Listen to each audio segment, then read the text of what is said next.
Good morning student. आज है आपका नया टॉपिक ताप क्या होता है और ताप को हम कैसे आपके मेजर कर सकते हैं और कौन कौन से आपके स्केल हैं। ठीक है, तो सबसे पहले हम जानते हैं आपका कि ताप क्या होता है या टेम्परेचर क्या होता है। तो हम बोल सकते हैं कि ताप वह भौतिक राशि होती है जिससे यह पता चलता है आपका कि कोई वस्तु कितनी गर्म है या कितनी ठंडी है। तो इसे हम एक एग्जांपल से समझते हैं। जैसे आपको क्या है, एक कप चाय दी है, ठीक है, तो आप उसको डिफाइन करेंगे कि वो उसका टेम्परेचर क्या है, चाय क्या है, गर्म है आपकी। ठीक है, तो आप बोल सकते हैं कि उसका टेम्परेचर क्या है, ज़्यादा है। ठीक है, उसी तरह से आपने अगर आपको आइस दी जाती तो आइस क्या आपका ठंडी होती है। ठीक है, तो आप बोल सकते हैं कि उसका टेम्परेचर क्या है, कम है। ठीक है, तो यहाँ पर ये पता चलता है कि कोई वस्तु कितनी गर्म है या कितनी ठंडी है, तो उसको आप टेम्परेचर या ताप से डिफाइन कर सकते हैं। ठीक है, अब आगे आता है कि आपका जो ताप है उसको हम किस किस से मेजर कर सकते हैं, कौन कौन सी स्केल हैं। ठीक है, तो ताप मापने के लिए प्रयुक्त किए जाने वाले जो उपकरण होते हैं उसी को आप क्या बोलते हैं, तापमापी बोलते हैं, जिसमें आपके तीन होते हैं। एक होती है आपकी केल्विन स्केल, दूसरी होती है सेल्सियस, तीसरी होती है आपकी फारेनहाइट स्केल, जिसको आप डिग्री फारेनहाइट भी बोला है, यहाँ पे केल्विन भी बोला है। ठीक है, और जो आपका केल्विन होता है वो टेम्परेचर का क्या है, आपका एक तरह से एसआई मात्रक है।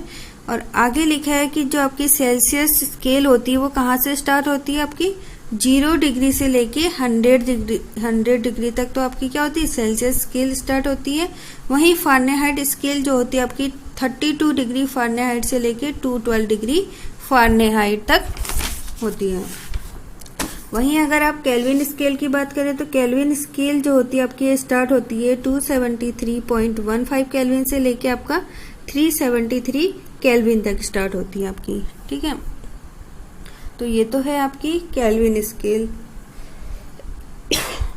जो आपके मानव शरीर का टेम्परेचर होता है अगर उसकी बात की जाए तो फारेनहाइट स्केल में उसकी वैल्यू होती है आपकी 98.6 डिग्री फारेनहाइट। वहीं अगर सेल्सियस स्केल में की जाए तो इसकी वैल्यू हो जाती है आपकी 37 डिग्री सेंटीग्रेड। तो ये आपको मोस्ट इम्पोर्टेंट भी है, ये आपके एग्जाम में पूछा भी जाता है। ठीक है, वहीं अगर आपसे पूछा जाए रूम टेम्परेचर फारेनहाइट स्केल में कितना होता है तो वो होता है आपका 77 डिग्री फारेनहाइट। वहीं अगर आपकी सेल्सियस स्केल में पूछा जाए तो उसकी वैल्यू हो जाती है आपकी 25 डिग्री सेंटीग्रेड। और जल का जो हिमांक होता है वो आपका होता है 0 डिग्री सेंटीग्रेड। अब यहाँ पे बात आती है कि हिमांक क्या होता है। ठीक है, तो हिमांक को आप फ्रीजिंग पॉइंट बोलते हैं, जिस ताप पर वह ताप जिस पर कोई द्रव क्या होता है आपका जमना स्टार्ट कर देता है। ठीक है, तो वो उसका क्या कहलाता है, आपका हिमांक कहलाता है। तो वाटर का हिमांक या जल का हिमांक कितना होता है आपका 0 डिग्री सेंटीग्रेड होता है। ये भी मोस्ट इम्पोर्टेंट पॉइंट है।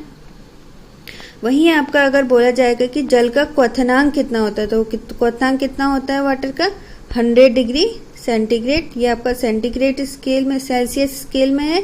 फारेनहाइट स्केल की बात की जाए तो वो होता है आपका 212 डिग्री फारेनहाइट। तो ये भी आपका मोस्ट इम्पोर्टेंट पॉइंट है। अब क्वथनांक क्या होता है, क्वथनांक बोलते हैं कि वह ताप जिस पर कोई द्रव आपका क्या है बॉईल करना स्टार्ट करे या उबलना स्टार्ट करे तो वही क्या कहलाता है, आपका क्वथनांक कहलाता है। तो कभी भी जो आपका जल होता है वो कब उबलना स्टार्ट करता है आपका, जब उसका टेम्परेचर या ताप कितना हो जाए 100 डिग्री सेंटीग्रेड हो जाए। तो वहां पे बोल सकते हैं आपकी जल का क्वथनांक कितना है आपका 100 डिग्री सेंटीग्रेड है।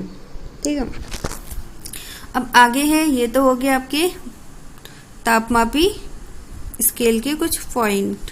ठीक है, वहीं पे यहाँ पे लिखा भी है कि अस्वीकृत किया जाता है दोनों ताप क्रमशः जल का हिमांक और क्वथनांक हैं।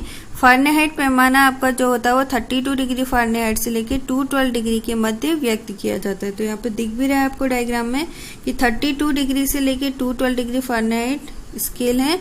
अब इसमें आपका जो मोस्ट इम्पोर्टेंट पॉइंट है कि उन तीनों पैमानों पर ताप एक दूसरे को हम निम्नलिखित रूप से संबंधित है। अगर आपसे डिग्री फारेनहाइट और डिग्री सेंटीग्रेड के बीच में रिलेशन पूछा जाए, संबंध पूछा जाए, तो उसके लिए एक फॉर्मूला है। डिग्री फारेनहाइट बराबर होता है आपका 9/5 डिग्री सेंटीग्रेड प्लस 32। ये तो है डिग्री फारेनहाइट और डिग्री सेंटीग्रेड के बीच में रिलेशन। अब इससे रिलेटेड हम आपके क्वेश्चन करते हैं।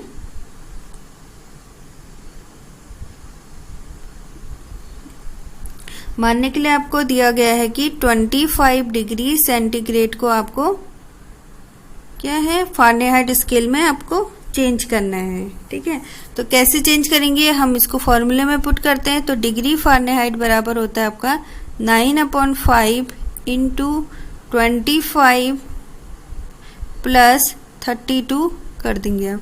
तो 5 से आपका 5 कैंसिल हो जाएगा, ये आएगा आपका 5। तो 5 9 जा होता है आपका 45 प्लस 32 करेंगे तो ये आ जाएगी आपकी वैल्यू 7 डिग्री फ़ारेनहाइट।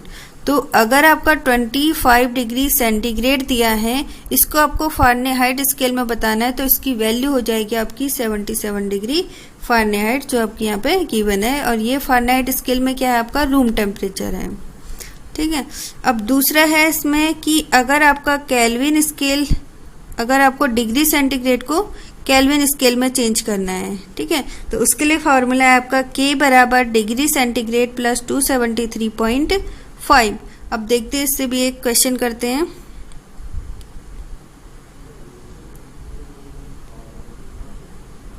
जैसे आपको दिया है, क्या ले लें, 37 डिग्री सेंटीग्रेड ले लेते हैं, ये आपको गिवन है डिग्री सेंटीग्रेड में। ठीक है, और आपसे बोला जाए कि 37 डिग्री सेंटीग्रेड की वैल्यू केल्विन स्केल में या इसको केल्विन स्केल में चेंज कीजिए। ठीक है, तो कैसे चेंज करेंगे आप, K बराबर होता है आपका डिग्री सेंटीग्रेड, और डिग्री सेंटीग्रेड में वैल्यू कितनी गिवन है आपको 37 डिग्री सेंटीग्रेड। तो आप लिख देंगे यहाँ पर 37 प्लस कर देंगे 273.15। ठीक है, अब आपको इसको प्लस करना है, तो आप कैसे प्लस करेंगे, मैं यहाँ पे करके दिखा देती हूँ आपको। 273.15 है और आपको इसमें कितना ऐड करना है 37, तो आप 37.00 करेंगे, तो इसको ऐड कर देंगे तो 5 5 1 की 1 जिसकी सुन हासिल 2 3, तो ये कितने आ गए, किसकी वैल्यू 310.15 आ गई है केल्विन स्केल में। तो यहाँ पे लिखा भी है कि 37 डिग्री सेंटीग्रेड पे जो आपकी केल्विन स्केल में बात की जाए तो कितनी हो जाती है इसकी वैल्यू 310 केल्विन हो जाती है।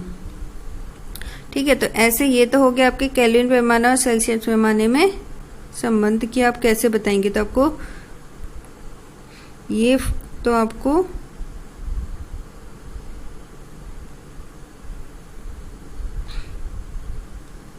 ये वाला फॉर्मूला हो गया और ये वाले फॉर्मूले हो गए, ये दोनों आपको याद रखने हैं। ठीक है, कि डिग्री फ़ारेनहाइट और डिग्री सेंटीग्रेड में क्या संबंध है, वहीं आपका केल्विन और डिग्री सेंटीग्रेड में क्या संबंध है। तो ये है आपका आज का लेक्चर। तो thank you watching this video. अगर आपको मेरा वीडियो अच्छा लगे तो please like share and subscribe.